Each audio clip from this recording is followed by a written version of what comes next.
Welcome back to Better Preparedness. Right now I'm in Cape Town. Got to get to the airport in about 2 hours. So just figured I would wrap up this little trip to Cape Town with kind of a video called The 10 Lessons Learned of a Middle-Aged YouTuber. It's been a massive learning experience. It's been about a year now that I've steadily released videos.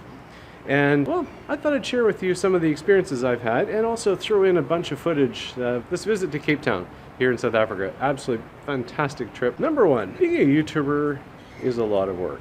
I have a consultancy. I work with clients in a variety of ways in terms of emergency management and improving their preparedness. One of the kind of the projects I really wanted to embark on about a year and a half ago was to start a YouTube channel and do work about being proactive and the things that I learned and how to maybe do things a bit more proactively and safer. But one of the things I've learned is that it takes time to release things on a steady schedule. I'm trying to produce about once a week. I think in this past year I've released about 40 episodes, but it takes a lot of work and you're constantly working on the next one, the next one, the next one. So that's number one. That pointy one, that's Lion's Head Mountain, and then that's Table Mountain up there. And the little bump on the far right top, that is the cable car station for up on Table Mountain. And that, look at this Devil's Peak over there. So that kind of forms Table Mountain, and then it extends way down the peninsula for quite a distance. Number two, there's a constant learning curve.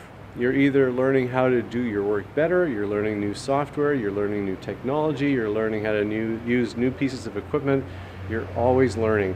And just keep absorbing, learn from other YouTubers, see their experiences, what they've been doing, and how they do it, and just see if that applies to you and maybe test out a few things. I've tested out some softwares and learned them a lot, and then realized it just didn't work with my laptop, or it didn't work with my style of editing, or whatever it is. Make sure you're always learning. Number three, filming is easy. It's the editing and post-editing that takes a lot of time. You can have a great idea, you can be in a great setting, and you come up with a great little script, and you film that episode. Great. But the thing is that then you have to get back to wherever you do your editing and on the systems that you use for editing, and that just takes time. And you've got to be you're just reviewing and making those little tweaks, and it takes time. It surprised me how much time it takes to edit even a short clip, something like a 6 to 12 minute video. It's a lot. It can take a lot of time. It takes sometimes like 1 to 2 days until you're finally happy at it, especially if you're adding in what's called B-roll footage, kind of additional footage from this or that, and you kind of absorb that into the main content that the video is. Number four, you got to enjoy the topic. You're going to be thinking about this on a regular basis, thinking of the little elements here and there. You're going to be editing, and when you're editing, you're listening and you're re-listening and you're re-listening. If you pick a topic that you're going to focus on for your YouTube channel and you don't enjoy it, you're not going to have much fun, to be honest. You're just going to be listening and trying to produce material, and if you don't enjoy it, I don't think you're going to enjoy the process that's required to release not only 1 or 2 videos, but videos on a steady basis.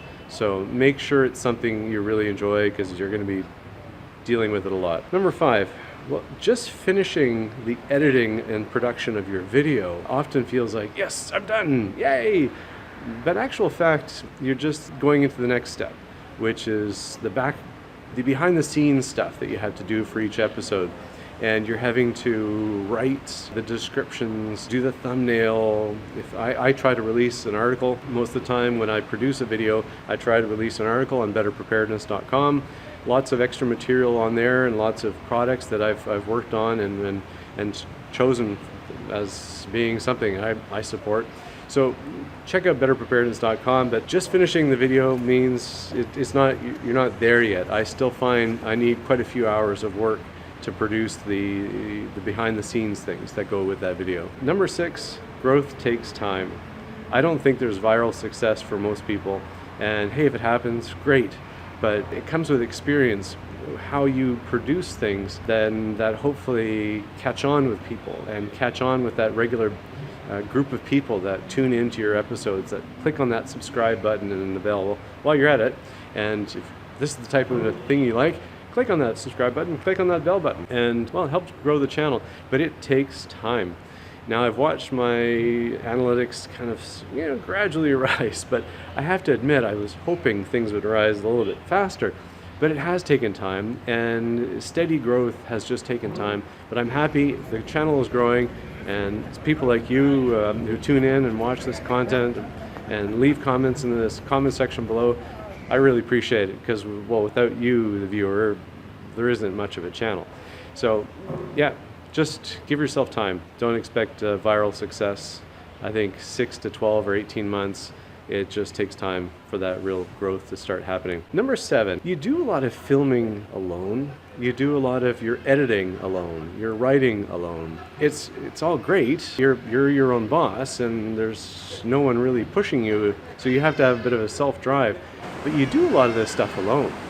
And quite often, if you actually think about a lot of your favorite YouTubers, a lot of those are filmed on their own, again, because you don't want to hold people up. If you're doing a hike or whatever it is, like yesterday I filmed a video about safer ways to do Table Mountain.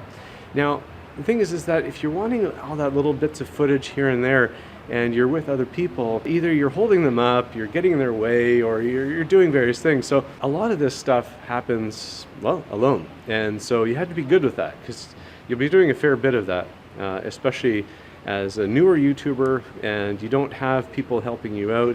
You can't really outsource things until you feel you've passed a certain threshold. So, well, I guess try to see the best of all of those points. Number 8, I think you should try to release something as quickly as possible after you filmed it and after you wrote it. Because your train of thought was there when you put all that material together. And the more time that goes by, the more your train of thought might change, and so then it's hard to edit because you're trying to remember, well, where was I with that train of thought when I filmed that episode 6 months ago? And what was I exactly trying to think? What was that message? So if you film it, try to release it fairly soon after and make notes. I keep a notebook and keep those notes, write those ideas. What was the key point of that video in terms of how you want to help people with this or that material? Number 9, well, try to celebrate where you live. What makes you you? And what makes things different? Try to focus in on your setting. Right now, I'm in South Africa these days. And here I am in Cape Town, one of the absolutely most beautiful cities in the world. And so I'm trying to incorporate that because for a lot of people, they may never ever see Cape Town, or maybe they've seen Cape Town, they want to see a bit more of it. But if I'm watching a YouTuber from wherever it is, somewhere in the Rocky Mountains or South Korea or France or Germany, the fun thing for me is I get to see that person in their context, and they teach me a little bit about what makes them them and where they live, what's special about it. So it's kind of fun to see the local flavor. So make sure you don't think that, who really wants to see my context? I think a lot of people do. That's one of the appeals of YouTube. Number 10, if you have kids and they realize you're a YouTuber, your kids might actually think you're cool. But they also do tell me that I'm about 100 million subscribers behind PewDiePie. So, well, I kind of have to just accept that. I don't think I'll be catching up anytime soon. Maybe we'll get up to that 100 million subscribers, but I'm not counting on it too much. So, well, with these cannons behind me, I'm gonna go do a walk around here in the waterfront before I have to head out to the airport. Thanks for watching Better Preparedness. Click that like and subscribe button. If you subscribe, well, click the bell button so you're notified when there's a new episode. And that's about once a week or so. Well, thanks for watching Better Preparedness, and, well, stay tuned for the next video.